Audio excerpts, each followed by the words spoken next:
तो आइए, good morning students. हम लोग अब अपने क्लास 11th के पहले लेक्चर सम बेसिक कॉन्सेप्ट्स को स्टार्ट कर रहे हैं। इसमें जो कुछ भी चीज़ें बताई जाएंगी वो बिल्कुल फंडामेंटल कॉन्सेप्ट होगा, जिसको आपने क्लास 9th में बहुत हद तक यूज़ किया होगा। फिर एक और इन्फॉर्मेशन, अब यहाँ से हमारी जो क्लासेस आपको यूट्यूब पर मिलेगा, इस टॉपिक से रिलेटेड क्लास 11th की लाइव क्लासेस भी स्टार्ट हो गई है। पहले आपको ये वीडियो लेक्चर दिए जाएंगे, फिर जो भी बच्चे इनरोल्ड हैं उन बच्चों को व्हाट्सएप ग्रुप के थ्रू, जो मेरे द्वारा बना हुआ है, उनको इन्फॉर्म किया जाएगा कि आपकी क्लासेस की क्या टाइमिंग है। फिर उन टाइमिंग्स पे पहले इन वीडियो लेक्चर्स को उनको जो उनकी प्रॉब्लम होगी वो उसे समझाया जाएगा। उसके बाद उससे रिलेटेड कुछ न्यूमेरिकल्स वगैरह बताए जाएंगे। ये चूँकि टाइम कम लगे, दैट इज़ वाई हम लाइव बहुत सारी थ्योरीज़ को आपको नहीं बताएंगे। उनको पहले हम यूट्यूब पे उन बच्चों को जो इनरोल्ड हैं इस क्लास 11th की कोर्स के लिए, उनको पहले सेंड करेंगे। बच्चे उसे देखेंगे, फिर उनको एक पर्टिकुलर जहाँ पॉइंट पे दिक्कत है वो या तो इंडिविजुअली मेरे से पूछ सकते हैं, या नहीं तो फिर जब उनका लाइव क्लास होगा, लाइव सेशन में उनको जो दिक्कतें आएंगी वो मेरे से वो पूछेंगे। फिर उन प्रॉब्लम को सॉर्ट आउट करने के बाद कुछ न्यूमेरिकल्स वगैरह या कुछ थ्योरीज वगैरह जो लाइव ही समझाया जा सकता है उनको लाइव समझाएंगे। फिर व्हाट्सएप ग्रुप पर उनको प्रॉब्लम भेजा जाएगा। तो ये अब यहाँ से हमारा क्लास 11th के लिए सबसे पहली लेक्चर स्टार्ट हो रही है। तो ये तो हमारी एक प्लानिंग थी जो हमने आपको बता दिया कि भाई आखिर अब अर्लियर हमने आपको व्हाट्सअप नंबर और अपना ईमेल आईडी प्रोवाइड कर दिया हुआ था। उसके बाद बहुत सारे बच्चों का फ़ोन कॉल्स आ रहा था कि सर क्लास 11th या टारगेट की हमारी लाइव क्लासेस कब से स्टार्ट होंगी। तो आज हमने 11th इनिशिएट कर दिया है और ऑलमोस्ट कल या परसों से उनकी टारगेट भी स्टार्ट हो जाएगी। टारगेट का भी सेम जो यहाँ का शेड्यूल जिस तरीके की प्लानिंग है वैसे ही टारगेट की भी प्लानिंग होगी। उनको पहले थ्योरी यूट्यूब पे भेजा जाएगा, फिर उस थ्योरी को आप देखिए, फिर वहाँ जहाँ पर्टिकुलर उस थ्योरी में आपको प्रॉब्लम है आप मेरे से पूछिए लाइव सेशन में, फिर कुछ प्रॉब्लम वगैरह सीखेंगे। तो हम लोग अपने fundamental ideas, some basic concepts को सीखते हैं कि आखिर है क्या और इसमें हम लोगों को क्या पढ़ना है, क्या जानना है। तो पहली चीज़ तो ये जानिए कि ये सम बेसिक कॉन्सेप्ट का मतलब है कि इस कॉन्सेप्ट का यूज पूरे फिजिकल केमिस्ट्री में होना है और यह कलेक्शन है पूरे फिजिकल केमिस्ट्री का। तो दैट इज वाई आपको लग रहा होगा कि हम पूरा सम बेसिक कॉन्सेप्ट आपको यही बता दें, वो इम्पॉसिबल है। सम बेसिक कॉन्सेप्ट्स के कुछ इंपॉर्टेंट टर्म्स जो हमें फिजिकल में बार बार यूज करना है उनको यहाँ समझाया जाएगा, और बाद बाकी जो चीज़ें हैं वो हम लोग इंडिविजुअल चैप्टर में सीखेंगे। क्योंकि हमने आपको पहले ही बता दिया था कि यह पूरी फिजिकल केमिस्ट्री में यूज होना है। तो ऑब्वियस सी बात है कि इसका जो हमारा टर्म है या जो कॉन्सेप्ट्स हैं वो पूरे फिजिकल का मिला हुआ है। तो पूरी सिलेबस सम बेसिक कॉन्सेप्ट का यहाँ पढ़ा लेना इम्पॉसिबल है।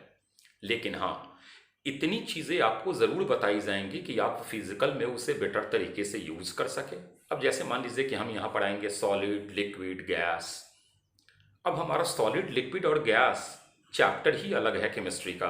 अब वो पूरा सॉलिड, लिक्विड और गैस का जो पूरा हमारा डिटेल्स चीज़ है या जो भी चीज़ हमें पढ़ना है वो हम उस इंडिविजुअल चैप्टर में पढ़ेंगे, यहाँ नहीं पढ़ेंगे उन चीज़ों को। तो आइए हम लोग स्टार्ट करते हैं अपने सम बेसिक कॉन्सेप्ट्स के पहले कॉन्सेप्ट से। तो आइए, हमने पहले ही आपको बताया है कि ये हमारा एक फंडामेंटल कॉन्सेप्ट है। बहुत सारी चीज़ें हम लोगों ने क्लास 9th या अर्लियर पढ़ा हुआ है। दैट इज़ वाई एक हल्का सा आइडिया हम आपको दे रहे हैं इन चीज़ों के बारे में। पहली चीज़ हमने लिखा है मैटर। क्या है मैटर? तो इसके बारे में जानिए कि यूनिवर्स की हर वो चीज़ जिसके पास मास हो और जो जगह लेता हो, चाहे वह डेड हो चाहे वो एलाइव हो। मैटर ये नहीं करता है कि वो चीज़ें कौन सी हैं। अब आइए, अगर आप डेफिनेशन पे देखिएगा तो लिखा हुआ है anything that has a mass and occupy space. हर वो चीज़ जिसके पास मास हो और जो जगह लेता हो वो हमारा मैटर कहलाता है। एग्जाम्पल में हमने आपको दिया है all bodies in the universe. Universe में जितनी चीज़ें हैं वो सारे मैटर हैं। अब अगर बच्चा यहाँ केयरफुली देखेगा तो बोलेगा कि सर मास क्या होता है, यह हमारे लिए एक नई बात आ गई। तो हमने सेकंड मास को डिफाइन किया है कि यह क्वांटिटी ऑफ मैटर है। क्वांटिटी 1 ग्राम, 2 ग्राम, 12 ग्राम, 12 मोल एक्सेट्रा। तो यह मैटर की क्वांटिटी है, यह कांस्टेंट होता है और यह इन चीज़ों पर डिपेंड नहीं करता कि आप इसे मेज़र कहाँ कर रहे हो। आप इसे अर्थ पे मेज़र कर रहे हो या आप इसे मून पे मेज़र कर रहे हो, प्लूटो पे मेज़र कर रहे हो एक्सेट्रा। जैसे 2 चीज़ें सुनते होइएगा, एटॉमिक मास वो फिक्स्ड होता है। एटॉमिक मास सोडियम का एटॉमिक मास 23 है। हम लोग एटॉमिक वेट नहीं बोलते हैं क्योंकि वेट क्या है, mg। अर्थ जो ग्रेविटी के कारण चीज़ों को अपनी तरफ खींचता है वो हमारा वेट होता है। अगला टर्म वेट का ही डेफिनेशन आएगा, लेकिन मास वेरिएबल नहीं होता। हम लोग मॉलिक्यूलर मास बोलते हैं, हम लोग एटॉमिक मास बोलते हैं। सोडियम का एटॉमिक मास 23 होता है। आप ये नहीं पूछते हो सामने वाले से कि सोडियम का एटॉमिक मास आपने कहाँ पूछा है, मून पे बताए, प्लूटो पे बताए या अर्थ की सरफेस पे बताए, आप सीधा 23 बताते हो। कार्बन का एटॉमिक मास आप बोलते हो 12। क्लियर। अगली चीज हमारी आ गई है यही mass, quantity of matter. It is constant, does not change regardless of where it is measured. तीसरी चीजें हमारे पास आई है सब्सटेंस। तो कहता है कि भाई सब्सटेंस क्या है, तो ये मैटर है। सब्सटेंस जो है वो मैटर है जिनकी डेफिनिट कंपोजिशन और डिस्टिंक्ट प्रॉपर्टीज होती है।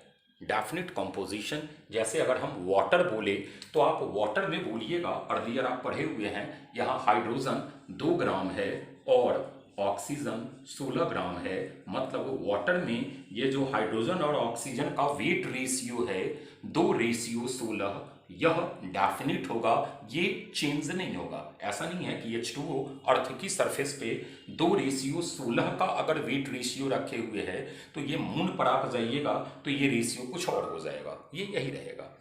एंड डिस्टिंक्ट प्रॉपर्टीज, वाटर की प्रॉपर्टीज इस अल्कोहल से चेंज्ड है, मतलब इसका अपना अलग प्रॉपर्टीज है, इसका अपना अलग प्रॉपर्टीज है। तो आइए जरा इन 3 चीजों को हम फिर से एक बार आपको समझा दे। सबसे पहली चीज हमने कहा है मैटर।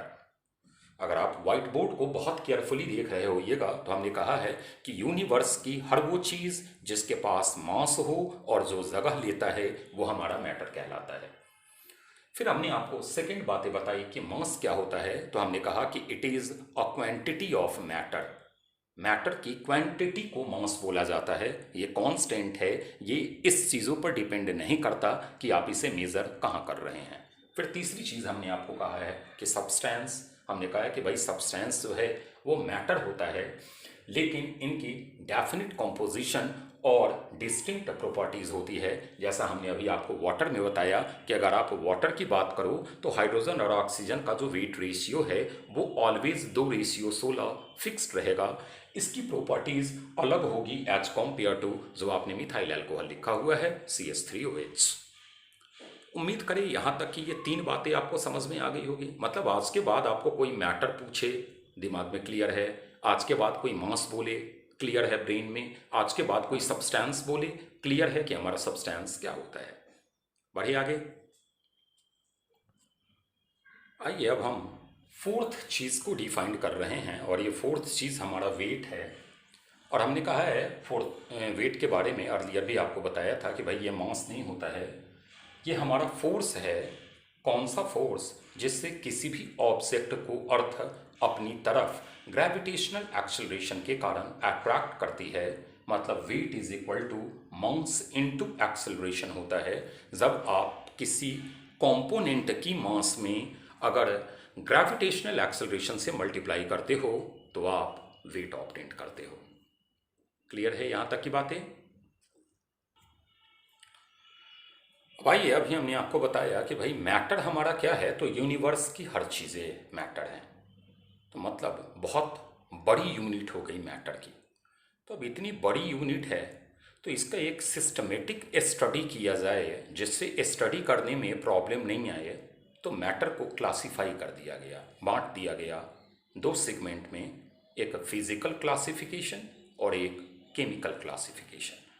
फिजिकल क्लासिफिकेशन में जब हम लोग आते हैं, ये देखिए, पहला फिजिकल, दूसरा केमिकल। फिजिकल में जब हम लोग आते हैं तो सॉलिड, लिक्विड और गैस।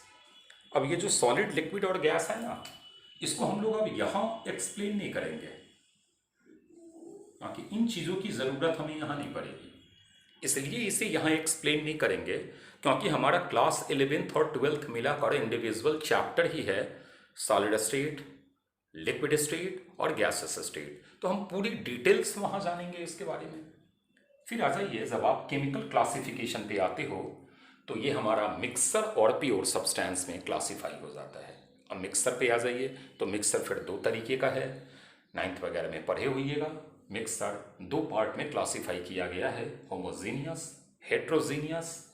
प्योर सब्सटेंस पे आ जाइए तो ये अगेन हमारा दो पार्ट में क्लासिफाइड है, एलिमेंट्स और कंपाउंड्स। मतलब हम लोग इसी फोकस करेंगे, एलिमेंट क्या है, कंपाउंड क्या है। तो क्या बोला गया ये ज़रा अगेन एक बार सुन लीजिएगा।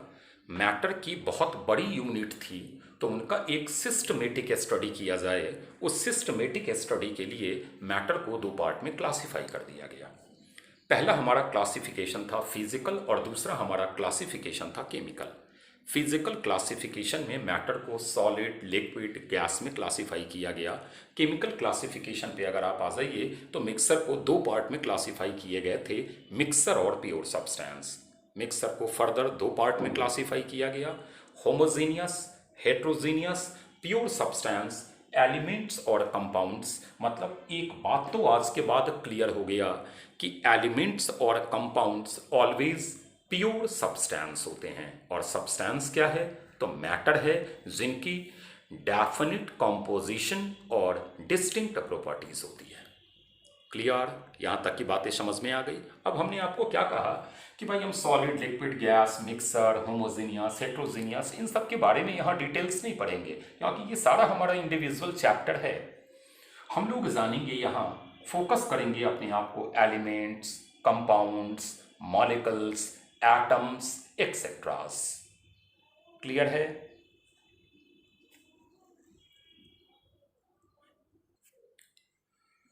आइए, हम लोगों ने आपको पहले ही कहा था कि भाई अब हम लोग अपने आप को मेन फोकस करेंगे एलिमेंट्स और कंपाउंड्स पर। तो हम लोग पहले ज़रा एग्जाम्पल देखते हैं और फिर एग्जाम्पल से हम लोग कुछ कॉन्क्लूज़न भी ड्रॉ करते हैं। तो अगर आप एलिमेंट्स पे आ जाइए तो AgNaO2P4S8H2। कंपाउंड पे आ जाइए तो H2O, CO2, Na2, CO3, NaCl, CH3OH etcetera. इन एग्जाम्पल्स को अगर आप बहुत केयरफुली देखिए तो आप बोल सकते हो only one kind of atom. One atom नहीं बोल रहे हैं, एक ही तरीके का एटम।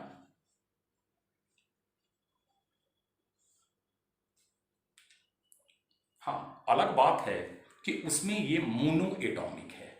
मोनो का मतलब मात्र एक ही एटम पर यहाँ पर प्रेजेंट है। एक्चुअली जो ये नंबर होता है, इस नंबर को एटॉमिसिटी बोलते हैं। तो Ag के नीचे जो नंबर है वो 1 है, तो मोनो एटॉमिक। Na के नीचे जो नंबर है वो भी मोनो एटॉमिक, लेकिन O2 के नीचे जो नंबर है वो 2 है, तो it is die atomic. P4 इसके नीचे जो नंबर है वो 4 है, तो ये टेट्रा एटॉमिक, ये ऑक्टा एटॉमिक, ये डाई एटॉमिक। लेकिन एक चीज कॉमन है कि यह only one kind of atom को कॉन्टेन करते हैं। मतलब आज के बाद एलिमेंट्स दिमाग में रखना है। वैसे भी डाल्टन्स जो हमारा एटॉमिक थ्योरी आया था, उस थ्योरी के अकॉर्डिंग एलिमेंट्स को उन्होंने बताया था कि which consist only one kind of atom. हम ये नहीं बोल रहे हैं कि सिर्फ एक ही एटम, एक ही तरीके का एटम होना चाहिए। वो एक प्रेजेंट हो, 2 प्रेजेंट हो, 5 प्रेजेंट हो, एक्सेट्रा, वो मैटर नहीं करता है। लेकिन different kind of atoms present नहीं होनी चाहिए। जबकि अगर आप कंपाउंड पे आ जाइए तो यहाँ पर ये एक वन काइंड ऑफ एटम और ये अगर आ जाइए तो ये अनदर काइंड ऑफ एटम्स। मतलब आप बोल रहे हो कि इसमें दो डिफरेंट तरीके के एटम प्रेजेंट है, दो डिफरेंट तरीके का एटम प्रेजेंट है। यहाँ पर आ जाइए तो तीन डिफरेंट तरीके का एटम प्रेजेंट है, दो डिफरेंट तरीके का एटम प्रेजेंट है। यहाँ आ जाइए तो तीन डिफरेंट तरीके का एटम प्रेजेंट है। CuSO4 अगर हम बोले तो आप बोलिएगा कि सर कंपाउंड के अंदर आएगा। हम आपसे पूछे कि चलो बेटा ठीक है, अगर इतना समझ में आ गया तो आप ज़रा बताइए Br2 किस में आएगा, तो आप बोलिएगा एलिमेंट्स की कैटेगरी में आएगा। हम आपसे पूछे कॉपर क्या होगा, तो आप बोलिएगा कि सर एलिमेंट्स की कैटेगरीज में आएगा। तो कंपाउंड में क्या हो गया कि विच कॉन्सिस्ट टू और मोर काइंड ऑफ एटम्स, जो दो या दो से ज्यादा काइंड ऑफ एटम्स कॉन्टेन करते हैं, they are called compounds. Element वो हैं जो हमारा only one kind of atom को कॉन्टेन करता है। क्लियर है बातें? अब चलिए, हमने एक केमिकल इक्वेशन दिया है, परेशान नहीं होइएगा, इक्वेशन बैलेंस नहीं है, बैलेंस करना हमारा मेन अभी मोटो नहीं है। तो आप बोलिएगा कि sir this one is a elements, sir this one is H2O है ये, sir this one is a compound. आप बोलिएगा कि sir this one is your compound and this one is your element. मतलब मैटर ये नहीं करता है, यहाँ से ये कॉन्सेप्ट नहीं निकाल लेना है कि एलिमेंट प्लस कंपाउंड रिएक्ट होकर के कंपाउंड प्लस एलिमेंट देते हैं। मतलब एलिमेंट एलिमेंट भी आपस में रिएक्ट कर सकते हैं। जैसे देख लीजिए element element H2 + O2 react किए, H2O दिए। एलिमेंट और एलिमेंट रिएक्ट किया, कंपाउंड दे दिया। अगर मान लीजिए इसी कंपाउंड को आप तोड़ देते हो, डिसोसिएट कर देते हो, तो ये H2 + O2 प्रोड्यूस करेगा, एलिमेंट दे रहा है। मतलब एलिमेंट और कंपाउंड केमिकली रिएक्ट भी कर सकते हैं, रिएक्ट करके इधर दे प्रोड्यूस एलिमेंट और अ कंपाउंड। क्लियर? तो भाई ये जो बातें हमने आपको बताया था वही चीज़ें हमने एलिमेंट्स के रिगार्डिंग लिखा हुआ है कि भाई यह हमारा एक प्योर सब्सटेंस होता है जो only one kind of atom को कंटेन करता है। जैसे एग्जांपल में हमने sodium, H2, P4, O2 etcetera वगैरह आपको प्रोवाइड किया है। जस्ट अभी हमने आपको बताया था कि एलिमेंट का मतलब ही है जिसमें only one kind of atom हो, एक एटम नहीं बोल रहे हो, एक ही तरीके का एटम हो। फिर हमने इसके कुछ कैरेक्टरिस्टिक्स को लिखा है कि यह प्योर एंड होमोजेनियस होता है। सेकंड बहुत ही इंपॉर्टेंट लाइन है, केयर कीजिएगा, एटम जो होता है वह एलिमेंट का सबसे स्मॉलेस्ट पार्ट होता है। मतलब इस एलिमेंट के सबसे स्मॉलेस्ट पार्ट को एटम का नाम दिया गया था। फिर आ जाइए, तो हमने कहा है कि भाई इसका अपना मेल्टिंग पॉइंट होगा, बॉइलिंग पॉइंट होगा, इसका अपना मेल्टिंग पॉइंट होगा, बॉइलिंग पॉइंट होगा। तो each element has its own fixed melting point and boiling point. An element में chemically react with other element और कंपाउंड्स। जस्ट अभी हमने एग्जांपल में आपको दिया ही था कि एलिमेंट किसी एलिमेंट के साथ भी रिएक्ट कर सकता है, कंपाउंड के साथ भी रिएक्ट कर सकता है। फिर आगे हमने आपको बताया कि भाई एलिमेंट्स मोनो एटॉमिक भी हो सकते हैं, डाई एटॉमिक भी हो सकते हैं, पॉली एटॉमिक भी हो सकते हैं। जैसे Na है, Ag है, O2 है, H2 है। तो Na और Ag हमारा मोनो एटॉमिक की कैटेगरीज में आ जाएगा, O2 और H2 डाई एटॉमिक की। ये जो 2 लिखा हुआ है ना, एक्चुअली इसी को एटॉमिसिटी बोलते हैं। तो यहाँ देखिए इसकी एटॉमिसिटी 2 है, that is bi diatomic. यहाँ पर आ जाइए, तो ये टेट्रा एटॉमिक है, टेट्रा पॉली के अंदर आ गया। S8 एटॉमिसिटी 8 है, पॉली एटॉमिक आ गया। क्लियर? फिर हमने आपको अगली इंफॉर्मेशन दिया है कि एलिमेंट्स जो है इसको आप फर्दर क्लासिफाई कर सकते हो, metals, non metals, metalloids etceteras. Clear? अब भाई ये जो बातें हमने आपको कंपाउंड के रिगार्डिंग अर्लियर बताया था, उन्हीं चीज़ों को हमने यहाँ मेंशन कर दिया है कि यह प्योर सब्सटेंस होता है जो दो या दो से ज़्यादा एलिमेंट्स से मिलकर बना हुआ होता है। जैसे एग्जांपल है H2O, CO2, CuSO4, methyl alcohol etcetera. अब हमने कुछ कैरेक्टरिस्टिक्स कंपाउंड के मेंशन किए हैं। तो हमने कहा है कि properties of compounds are different from properties of constituent elements. मतलब जैसे मान लीजिए, इसका थोड़ा मीनिंग समझा रहे हैं। जैसे आपने H2O को ऑब्टेंड किया है H2 और O2 की कॉम्बिनेशन से, इस एलिमेंट और इस एलिमेंट की कॉम्बिनेशन से H2O एक कंपाउंड बना, तो H2O की प्रॉपर्टीज ना H2 से मैच करेगी ना O2 से मैच करेगी, इसकी प्रॉपर्टीज टोटली न्यू होगी इन दोनों से। वही बात है यहाँ कि properties of compounds are different from properties of constituent elements. फिर तीसरे पॉइंट पे आ जाइए, तो सिंपल फिजिकल मेथड लगाकर एक H2O से आप H2 और O2 ऑब्टेन नहीं कर दोगे। तो compounds can not be separated into its constituent elements bye simple physical method. मतलब H2O से H2 और O2 ऑब्टेन करना सिंपल फिजिकल मेथड से डिफिकल्ट है हमारे लिए। फिर सेकेंड, यह जो कंपाउंड बन रहा है वो या तो एनर्जी रिलीज्ड कर रहा होगा या तो एनर्जी गेन कर रहा होगा। तो वही हमने कहा है कि फॉर्मेशन ऑफ कंपाउंड्स जो होता है वो या तो एक्सोथर्मिक होता है या तो एंडोथर्मिक होता है। और भी बहुत सारे कैरेक्टरिस्टिक्स हैं, लेकिन हमने मेन उतने ही कैरेक्टरिस्टिक्स को फोकस किया है जिनसे हमारा काम चल जाए। क्लियर है?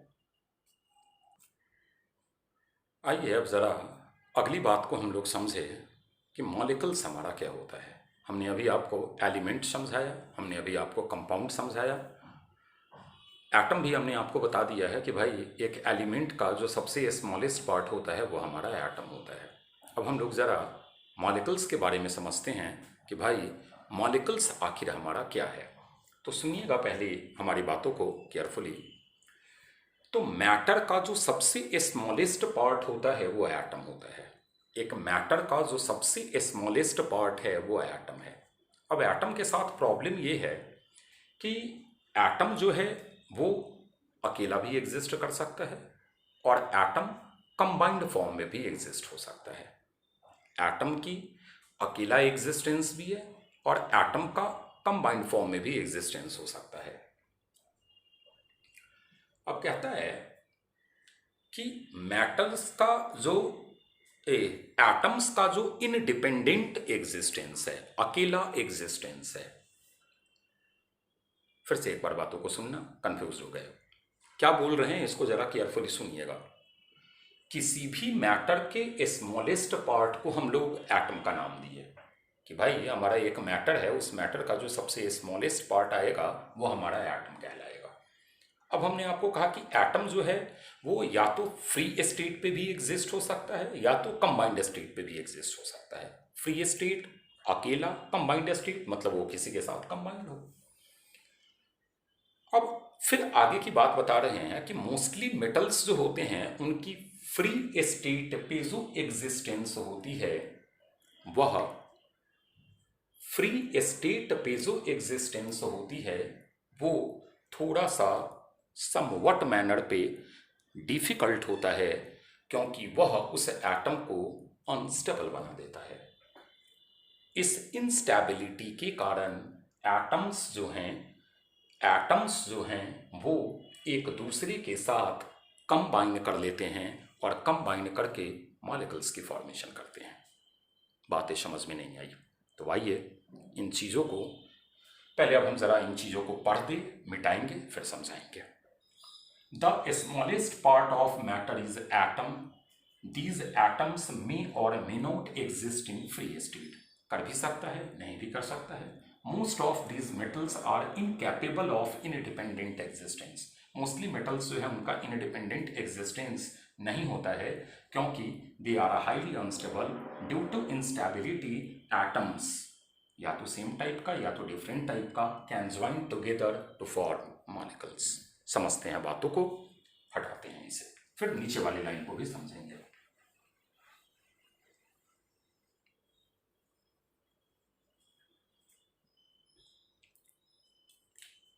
ये हमारा मैटर है,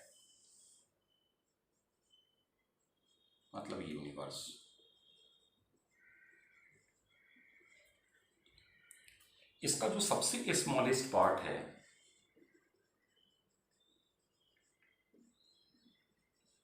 वो हमारा एटम है।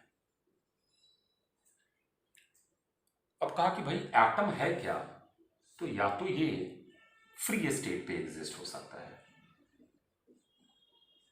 या तो ये कंबाइंड स्टेट पे एग्जिस्ट हो सकता है।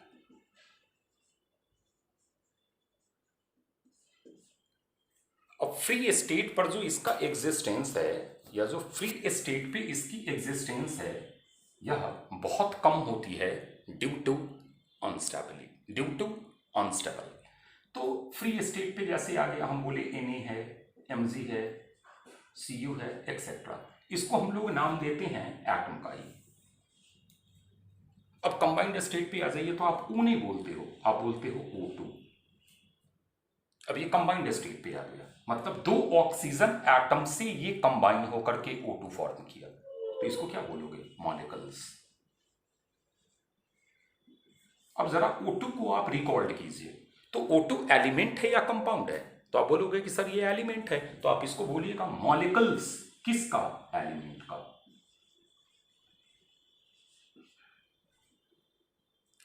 अब मान लीजिए कि हमारे डिफरेंट एटम्स कंबाइन किए, हमारा हाइड्रोजन एलिमेंट कंबाइन किया, ऑक्सीजन एलिमेंट कंबाइन किया, और कंबाइन करके H2O दे दिया। अब आप बोलिएगा कि this one is a molecules of a compound.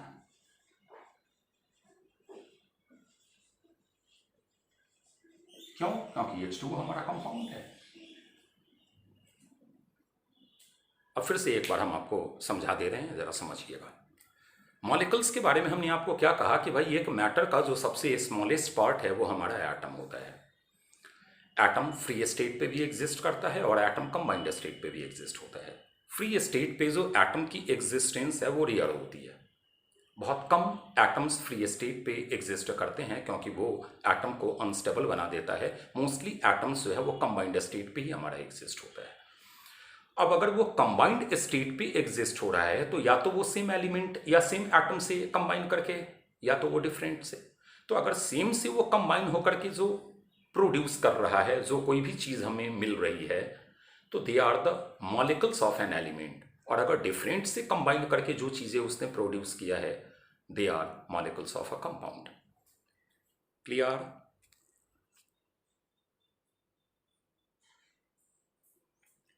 क्या हमने आपको बताया मॉलिक्यूल्स के बारे में? एक बार ज़रा फर्दर सुन लीजिए। मॉलिक्यूल्स के बारे में हमने कहा है कि भाई हमारा जो एक मैटर है, वो मैटर बहुत बड़ी यूनिट है, तो उस मैटर की बड़ी यूनिट में जो स्मॉलेस्ट पार्ट है वो उसका एटम है। क्लियर? अब एटम के साथ दो समस्या है। ये हमारा मैटर है, देख लेना भाई, दिस वन इज मैटर। इस मैटर का जो स्मॉलेस्ट पार्ट है वो हमारा हो गया एटम। अब मोस्टली एटम को आप देखिए तो मोनो एटॉमिक एटम, और आ जाइए डाई एटॉमिक या पॉली एटॉमिक। अब आप बोलोगे कि सर मोनो एटॉमिक बहुत कम है, Na, Mg, कॉपर एक्सेट्रा, लेकिन डाई एटॉमिक या पॉली एटॉमिक में आ जाइए तो आप बोलोगे कि sir H2, O2, CO2, H2O etcetera. अब बच्चा बोलेगा कि सर ये एटम कहाँ रहा? तो ये एटम की कॉम्बिनेशन से बना है। अब ये अगर आ जाइए तो सेम एटम की कॉम्बिनेशन से बना है, ये आ जाइए तो सेम एटम की कॉम्बिनेशन से बना है, ये आ जाइए तो डिफरेंट एटम की कॉम्बिनेशन से बना है, ये आ जाइए तो डिफरेंट एटम की कॉम्बिनेशन से बना है। अब दीज आर मॉलिक्यूल्स, इसको हम मॉलिक्यूल्स बोल रहे हैं। अब फिर मॉलिक्यूल्स को हमने क्लासिफाई कर दिया, हमने कहा कि यह मॉलिक्यूल्स एलिमेंट का है, H2 और O2, और CO2 और H2O जो है वो हमारा मॉलिक्यूल्स ऑफ कंपाउंड है। क्लियर है? अब तो बातें क्लियर हो गई। भाई ये दो चीजें हम बता रहे हैं, बहुत केयरफुली समझिएगा। अब यहीं से हमारा कन्वर्जन टेबल स्टार्ट होता है, एक चीजों को दूसरी चीज में कन्वर्ट करना। तो हम जरा लिख रहे हैं, मान लीजिए सोडियम Na, हम इसका एटॉमिक मास लिख रहे हैं, तो बच्चा बोलेगा 23 ग्राम एटॉमिक मास।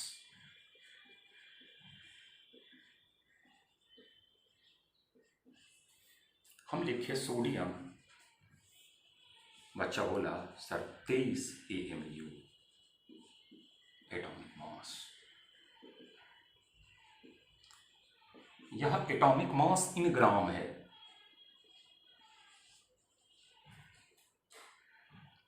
और यह हमारा एटॉमिक मास इन AMU है। अंतर क्या है दोनों में, वो जरा केयरफुली समझिएगा। अगर एटॉमिक मास को आप ग्राम में एक्सप्रेस करते हो तो ये एटम है आपका, मोनो एटॉमिक है। अभी हमने कहा है कि मोनो एटॉमिक को एटम बोलने स्टार्ट करो आज के बाद, तो ये एटम है। और एटम के एटॉमिक मास को आपने ग्राम में एक्सप्रेस किया हुआ है, तो आप बोलिएगा कि सर यह 6.022 इंटू 10⁻23 एटम ऑफ सोडियम को रिप्रेजेंट कर रहा है। इसी को बोला जाता है एवोगैड्रोस नंबर, जिसे Na से रिप्रेजेंट किया जाता है। लेकिन वही सोडियम के एटॉमिक मास को अगर आपने AMU में एक्सप्रेस किया हुआ है तो यह 23 AMU सोडियम के एक एटम को रिप्रेजेंट कर रहा है। अंतर को बहुत केयरफुली समझिएगा। किसी एटम के एटॉमिक मास को अगर आपने ग्राम में एक्सप्रेस कर दिया तो वह उस एटम के एवोगैड्रोस नंबर एटम्स को रिप्रेजेंट करता है, जबकि उसी एटम के एटॉमिक मास को अगर आपने AMU में बोला है तो वो उसके एक एटम को रिप्रेजेंट करता है। अब आइए, क्या हमने लिखा है ये जरा देखिएगा। हम ऑक्सीजन एटम की बात कर रहे हैं। हमने कहा ऑक्सीजन एटम 16 ग्राम अगर हम लिखे तो 16 ग्राम ऑक्सीजन का एटॉमिक मास इन ग्राम होता है।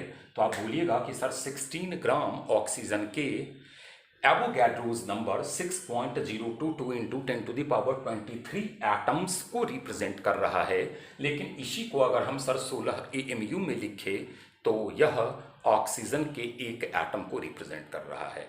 मतलब अगर आप एटॉमिक मास की बात कर रहे हो तो आपको केयरफुली आगे यूनिट भी देखना है कि आप यूनिट को ग्राम में एक्सप्रेस कर रहे हो या आप यूनिट को AMU में एक्सप्रेस कर रहे हो। अब अगर मान लीजिए हम आपसे पूछते कि ठीक है बेटा, हमारे पास ऑक्सीजन का 32 ग्राम प्रेजेंट है, आप बताइए ऑक्सीजन के कितने एटम आपके पास है, तो आप यूनिटरी मेथड लगाते और आप बोलते कि सर 16 ग्राम में अगर इसके एवोगैड्रोस नंबर प्रेजेंट हैं तो 32 ग्राम में इसके 2 एवोगैड्रोस नंबर प्रेजेंट होंगे। जबकि अगर हम यही पूछ लेते कि 32 AMU में ऑक्सीजन के कितने एटम प्रेजेंट है तो आप बोलते 16 AMU में ऑक्सीजन का एक एटम प्रेजेंट है सर, तो 32 AMU में ऑक्सीजन के 2 एटम प्रेजेंट होंगे। हम बोलते बिल्कुल सही बात है, यही होना है भाई। अब आइए हम लोग CO2 पे आ गए। तो अगर आप CO2 को देखिएगा तो ये Na की तरह एटम तो है नहीं, तो ये हमारा मॉलिक्यूल्स ऑफ अ कंपाउंड है। क्लियर है कि ये कंपाउंड है, हम सिंपल इसको मॉलिक्यूल्स बोल रहे हैं। अभी हमने आपको क्या बोला कि अगर सिंगल एटम आपको दिख जाए जिसकी एटॉमिसिटी 1 है तो आप उसको एटम बोल लो, लेकिन अगर एटॉमिसिटी 1 नहीं है तो वो मॉलिक्यूल्स है हमारा। वो मॉलिक्यूल्स इधर कंपाउंड का हो जाए या वो मॉलिक्यूल्स इधर एलिमेंट का हो जाए। जैसे O2 आ गया, हम O2 को एटम नहीं बोलेंगे, हम O2 को बोलेंगे मॉलिक्यूल्स ऑफ एन एलिमेंट। हम H2O को बोलेंगे मॉलिक्यूल्स ऑफ अ कंपाउंड। अब शॉर्टकट हम उसको सिर्फ मॉलिक्यूल्स लिख लेंगे। जैसे H2 है हमारा, हम मॉलिक्यूल्स लिख लिए, हमारे दिमाग में चल रहा है कि ये मॉलिक्यूल्स एलिमेंट का है। H2O हम मॉलिक्यूल्स लिख रहे हैं, लेकिन पैरेलल हमारे ब्रेन में चल रहा है कि ये मॉलिक्यूल्स कंपाउंड का है। क्लियर है? तो यहां आ जाइए, यह मॉलिक्यूल्स ऑफ अ कंपाउंड है।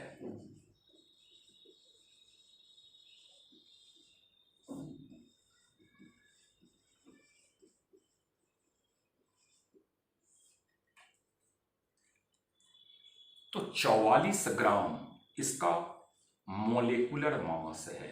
एटॉमिक मास नहीं बोलेंगे क्योंकि मॉलिक्यूल्स आ गया। Na मॉलिक्यूल्स नहीं है इसलिए हम लोग एटॉमिक मास बोलते हैं। और CO2 हमारा मॉलिकुलर मास है। मॉलिकुलर मास कैसे बना? तो कार्बन के एटॉमिक मास से और 2 ऑक्सीजन एटम के एटॉमिक मास से। क्लियर है? तो आप क्या बोलिएगा कि सर 44 ग्राम अगर इसका मॉलिकुलर मास है तो 44 ग्राम Na मतलब 6.022 इंटू 10⁻23 एटम्स या मॉलिक्यूल्स? तो आप बोलोगे मॉलिक्यूल्स सर, ये एटम तो है ही नहीं सर। और हम बोले कि 44 AMU है तो आप बोलिएगा कि सर 44 AMU एक एटम या एक मॉलिक्यूल्स, तो आप बोलोगे कि सर मॉलिक्यूल्स।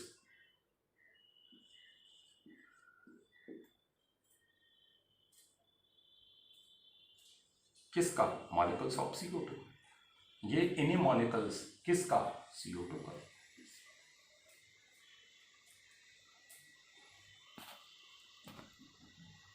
अभी भी दिक्कत है?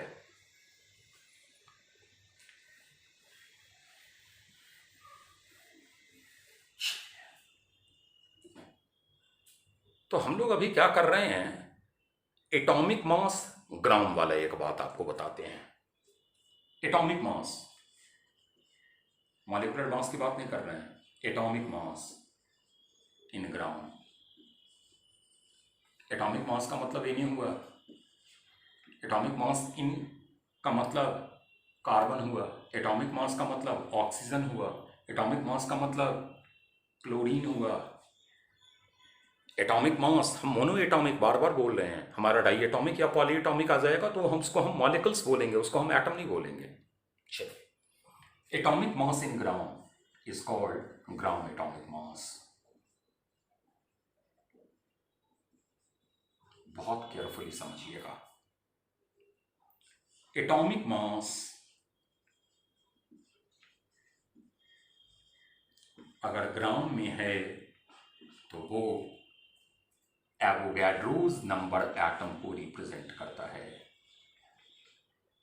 माने अगर कहीं Na एटम है तो पैरेलल दिमाग में चल रहा है कि इसका मतलब उस एटम की एटॉमिक मास ग्राम में प्रेजेंट है, या अगर एटॉमिक मास ग्राम में प्रेजेंट है तो इसका मतलब है कि उसके एवोगैड्रोस नंबर एटम्स प्रेजेंट है।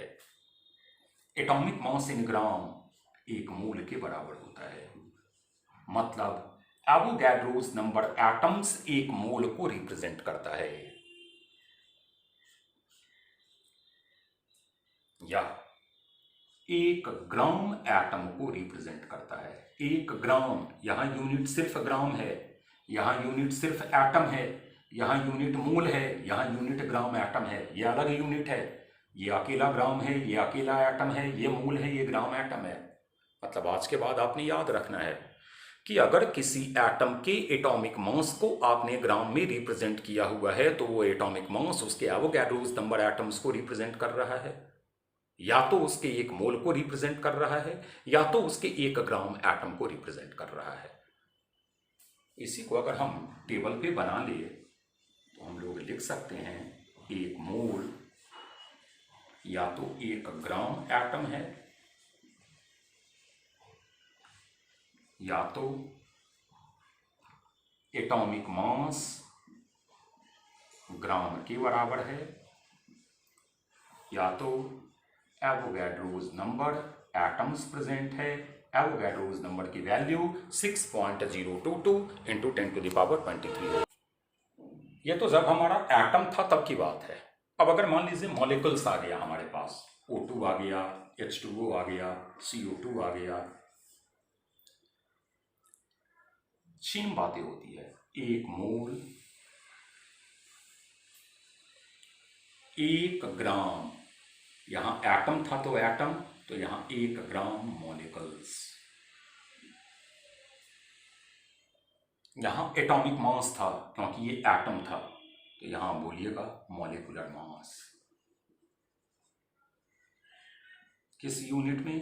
तो बच्चा बोलेगा ग्राम में सर।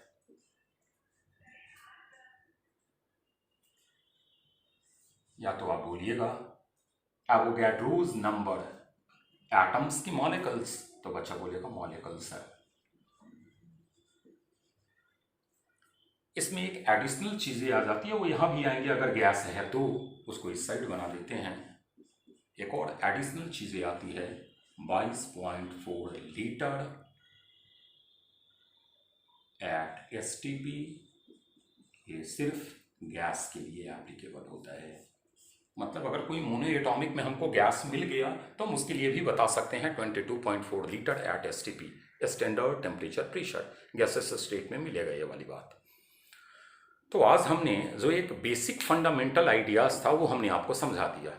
अब जो हमारी इसका लाइव क्लास आएगा, उसी लाइव क्लास में हम लोग इस टेबल पर न्यूमेरिकल सीखेंगे। कि कैसे हम लोग एक डेटा को दूसरे डेटा में कन्वर्ट करते हैं।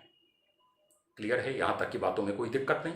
तो चलिए, यहाँ तक हम आपको वीडियो सेंड कर देंगे, या जिन्होंने चैनल सब्सक्राइब किया हुआ है वो इस वीडियो को देखेंगे। फिर हम लोग लाइव सेशन में मिलते हैं। हम लाइव सेशन में बाकायदा आपको इन्फॉर्मेशन दे देंगे। ओके, चलिए, थैंक यू।